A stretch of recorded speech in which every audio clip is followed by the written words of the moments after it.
Hey guys, it's Raz. All right, so our last set of slides for Unit 2 looks at human impact on biodiversity. And one of our big impacts is that as we either fragment habitats or we change them and we limit resources and we take up more space, is that we have a lot of endangered species. So we're going to talk a little bit about how species become endangered and kind of what's going on and how we're a part of that. And then we're going to shift gears a little bit. So one of the first ways that species can become endangered is poaching, right? Poaching is any kind of illegal hunting. A lot of rhinos for their horns and elephants for their tusks. These are things that are going to get hunted a lot. In some cases, they're endangered species that are still being hunted for food, through no fault of the culture's, I don't even know what I'm saying. The culture is not their culture's fault, but this is what they eat, and they've hunted it for years, and maybe they've over harvested, and they don't know what else to do for food, so they continue to hunt it. But that's considered poaching as well. And in some cases, if you've ever watched Finding Nemo, right, you know that sometimes we take things from the wild and we sell them as pets. That's also part of the problem. The other way that they can become endangered is if they're a specialist. So if they have a very special, food or habitat need, any changes to that habitat or that environment are going to, I don't know, can't move myself again. Anyways, any changes to that environment are going to cause issues for that living thing. The other thing is invasives. We talked about invasive species and how dangerous they can be. Basically, they're very quick to overpopulate an area, and they can cause a lot of the native species to become endangered. Zebra mussels is the example I have here, right? And they've actually endangered 30 different native mussel species in U.S. rivers. Not good. And then the other one is climate change. So as climate change is happening, we're shifting habitats for a lot of species. Migration is tough, right? We've fragmented ecosystems quite a bit where it's not quite simple to just say, oh, they're going to shift north. Like in some cases, they would have to move through massive human settlements, and that's not going to happen. The other thing is that a lot of times these changes are happening too quickly for a lot of species to migrate or adapt. We're seeing this again quite a bit in amphibians, and insects right now are taking a pretty big hit from this. All right, so what can we do to protect them? Some of these things are here, right? I'm not going to spend a ton of time, but generally to try to prevent, right, we can hire people to try to keep people from doing this, and we can have laws. But ultimately, those are only as strong as we can, enforce. And a lot of these poaching things are happening in places that are really big and really vast, and they're hard to monitor. Trail cams help, but again, you can only put so many people so many places. I don't know why this font over to the right is so small. Sorry. But we can also protect those habitats. So having things like natural parks and wildlife preserves and animal sanctuaries, those are going to kind of help. We can also prevent as much as possible development, hunting, fragmentation in those areas, so we can kind of maintain that environment.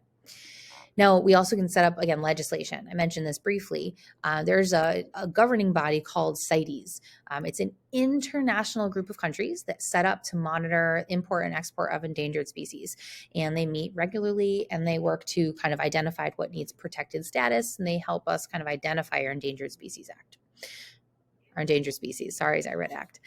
So Endangered Species Act is the law that basically gives U.S. government power to designate species as endangered or threatened, and to make sure that they are protected. They also can purchase land if they like critical land of those species habitats. They can purchase that land to set it aside and to keep it pristine.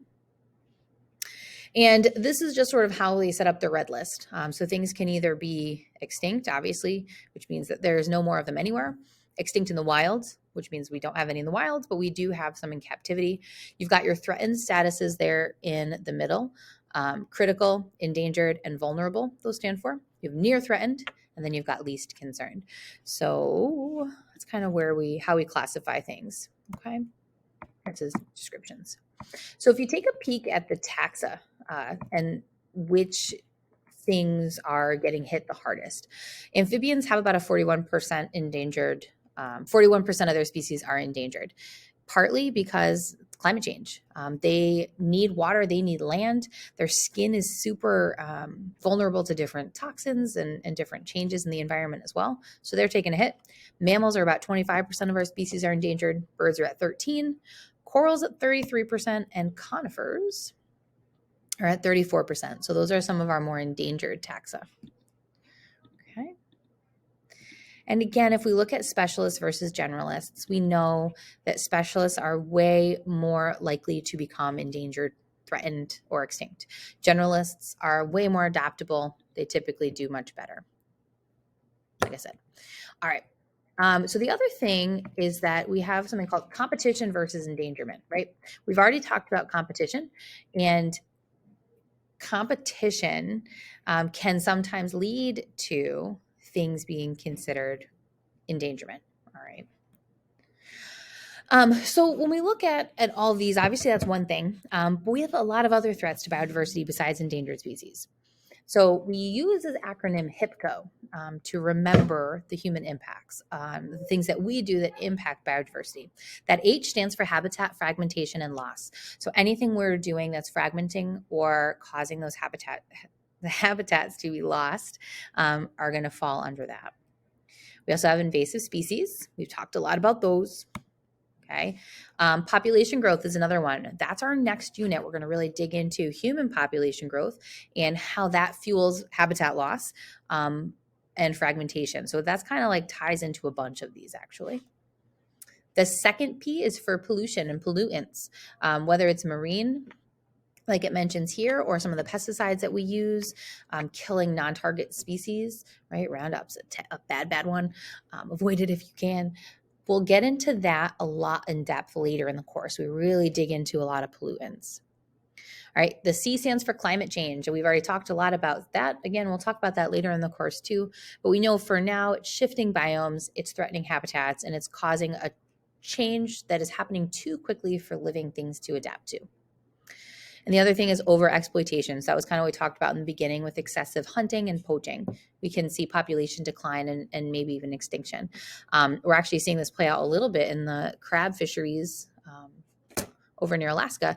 They've actually had to shut down another crab fishery for, I don't know, I think the first time like ever. And part of that is overexploitation. There's also climate change worked in there. So again, many of these are like multifaceted problems.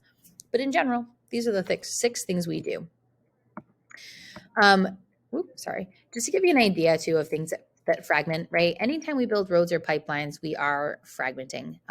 The pictures over here are Northern Alberta.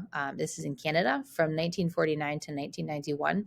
And you can see all of the cleared space between those green areas. So again, imagine how difficult it would be for living things to get from place to place in 1999 versus how it was in 1949. Okay. Oops, I'm going the wrong way. We also are going to clear land for agriculture and urban use. We have to eat, we need space. So a lot of it ends up getting cleared for that. But again, we're fragmenting those habitats. And one of the last ones is logging. So removing of trees. I mean, look at that. That looks like a perfect little habitat island, right? That's there. But as we remove those trees, obviously we're doing all sorts of damage to the ecosystem itself. But again, further fragmenting that ecosystem. Okay. So basically fragmentation is anytime you're breaking up that larger continuous habitat. Okay, sorry. I had to pause for a second. I just got interrupted and that girl probably thinks I'm crazy because I'm talking to my computer by myself. All right. Anyways, I'm skipping this. You guys can read through this on your own. So I don't want to talk about any of this. I'm going to skip through all this. We will talk about this though. So one of the other impacts that we have is when we domesticate, whether we domesticate animals or plants, we affect the biodiversity of them, right?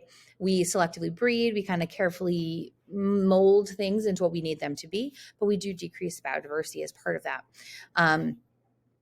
And actually, most of the time nowadays, we're using genetic modification, right? We're genetically modifying our food to produce high yield, to be less vulnerable to disease. And quite frankly, we wouldn't be able to feed our population if we didn't have this. So it's kind of a necessary thing, but it does decrease the natural biodiversity, right? Livestock is very similar. Now, my ag people probably know more about this than I do, truthfully. So if I speak wrong, just correct me. But a lot of our breeds are gone. So we have about 11 species that we commonly raise, like in terms of chicken, right? And naturally, there's over 8,000. So we have kind of winnowed those down, and we have less natural biodiversity. Okay. So a couple of things, I'm trying to wrap this up because I'm at 10 minutes now and this is a long one. So a couple of the things that we can do to try to mitigate this is we can try to protect and connect habitats. So wildlife corridors, being able to let things get from one place to another is hugely important. We can also look into more sustainable land use. So keeping urban sprawl contained to an area is hugely important. Making sure we have more green spaces, even if in a city that's making green roofs, we can create more habitat that way. And practicing more sustainable agriculture. So how can we make sure that as we meet the needs of the human population, we're also trying to prevent habitat loss? We can also work to restore lost habitats. And a lot of places are starting to offer, like, if you go paperless with like your billing, they'll promise to like plant a tree or things like that. Is like, silly as that sounds, like that's hugely important. The more trees we plant, the better, right? All right. And I don't know if I have you do this FRQ. I truly can't remember it. It's Friday and I'm tired. So if you have to do this FRQ, describe one economic disadvantage and advantage of preserving a piece of land as a wildlife preserve. And we are going to talk about that in class, even if you don't have to write the FRQ. All right. That's it for Unit 2. Have a good rest of your evening, day, whenever you're watching this, and I'll talk to you soon.